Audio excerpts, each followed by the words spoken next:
Potting the balls along the cushion on a snooker table is incredibly difficult, and that's because you have to approach the pockets from their tightest angle. That is, unless you know the secrets that make these shots a lot easier. To pot this shot, I'm going to need to make a simultaneous contact between cushion and red. This is almost certainly wrong, and although you can still pot the ball like this, you're making it a little bit harder for yourself. To help explain this, I'm going to use these two reds that are touching. Because they're directly lined up to the pocket, the majority of contacts will knock the second red in. But what if I play the first red towards the black spot? You'd expect it to knock the second red wide, but actually straightens it up. To see why this happens, we're using these two marked balls, and you can see if you watch the blue 10 ball here, that the back of it is just fractionally pulled wide, because the contact time isn't instantaneous, and this causes the pot to miss. But the same effect applies on regular shots, like here where I've got a lot of angle and I'm trying to pot the 10 ball into that pocket there. This is where I want the cue ball to go on contact, but as you can see I hit it a fraction thick. This should still more or less go in, maybe rattle on the near jaw, but in fact the pot misses by a long way, and this is because the object ball's thrown wide. And the thinner the shot is, the more of this throw you have to allow for. Snooker players generally get used to this with practice, but this is all caused because the contact between cue ball and object ball isn't instantaneous, and the little bit of friction drags it wide. But what happens if I do the same thing on the cushion? This is why you don't want to be lining up the shot to hit cushion and ball at the same time, because it will throw the object ball wide into the cushion, and if it's a steep enough angle, this could cause it to miss by the time it gets to the pocket. But luckily you can play the shot a little bit thinner than this because the cushion flexes a little bit. So if you aim to hit the cushion very fractionally before the ball, about that much, you'll end up knocking it directly down the cushion towards the pocket. Just remember, this is only a tiny fraction. So in order to pot the red, I need to play it fractionally cushion first. If you don't believe me, try it, but unfortunately playing shots accurately along the cushion is a little bit more complicated than this. And to be truthful, a little bit easier than I've already made out. To start off with, we have to go over the obvious. A snooker table is a lot like a cat's fur, meaning it's only smoothed down the table, and this has an effect on shots. So in theory, if I play the shot slow, the red should fractionally roll to that jaw, and a slower shot will normally hug the top cushion even if you're a little out. Obviously along the bowl cushion this is a little bit harder as the balls run away from the cushion, and the effect just won't help you anywhere else. But there are other ways to make the shot easier, and that involves what we were talking about earlier. Because when you're near a cushion you don't have to worry so much about the object ball throwing wide. And this makes the shot quite a bit easier, because even if you're playing it from quite a steep angle, because the cushion slows the cue ball down, it prevents it from throwing the object ball so wide. The 10 ball's going flush along the cushion here because the cue ball was prevented from going any further left by the cushion. This gives you a bigger margin for error because you can hit the object ball and cushion at the same time, or you can hit the cushion quite a bit before and still get away with potting it.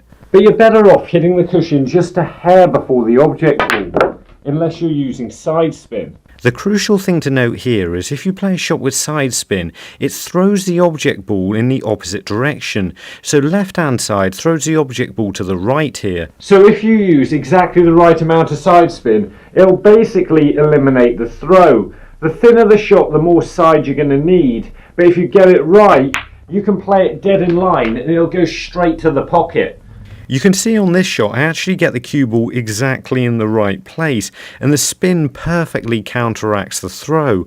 And you can also see the 10 balls running straight towards the pocket, unlike the shot from earlier where you can see the friction between the cue ball and object ball is dragging the 10 ball wide. But this doesn't work if you're playing a shot along the cushion, because if we've already seen, the cushion stops the cue ball from throwing the object ball wide, so you'll almost always miss the pot. If you're playing a shot on the cushion to your left, then playing it with left hand side makes it almost impossible. But what does work and actually helps the object ball run along the cushion if you get it right is if you're using the same side spin as the angle you're playing the shot at. If the cushion's on the opposite side of you to the spin you're putting on the cue ball, then this can help you play the shot along the cushion. The side spin will make it a little bit harder to aim accurately, and you may find you don't hit anywhere near the correct place on the object ball. But if you do, you can get away with hitting a little bit thicker and a little bit thinner. Which is good because it means whatever cushion you're playing the shot along, as long as the ball's tight to the cushion, you have a slightly bigger target to aim for. But what if the ball isn't tight on the cushion? Before we do any more on this, we're just going to find Nicola from Changshu, China, which is there. These shots are definitely harder, and again, this is mostly because you can't see the middle of the pocket. And that makes it difficult when I'm trying to line a shot up from this position, because from here it looks like I can play the red directly into the back of the pocket. But in reality, I've actually got to aim to play the red onto the far jaw. This is a problem caused by perspective. It looks from a wider angle like you have to play the shot in this direction, but really if you want to consistently pot these shots, you need to be aiming them onto the far jaw. The next thing that makes cushion shots difficult is spin. Not the spin you put on the cue ball, but the spin that's transmitted onto the object ball whenever it comes into contact with a cushion or jaw. So you have to play the shot in a certain way. What this means is if you're playing a shot like this, you can't afford to hit the cushion at any stage, partly because the pocket on a snooker table is just too tight, but mostly because it'll spin the object ball away from the pocket, and this will get worse the harder you hit it. So if you play the shot quite wide onto the far jaw, it's likely to go in, but if you play it onto the near jaw and hit the same place, it's likely to miss, and this is mostly because the cushions spin the ball out. And even if you manage to finish straighter on the shot, this isn't necessarily going to be easy, because you could end up with some awkward bridging. So we're going to be looking at bridging off the cushion a bit after we find Talal from Manaman, Bahrain, which is about there.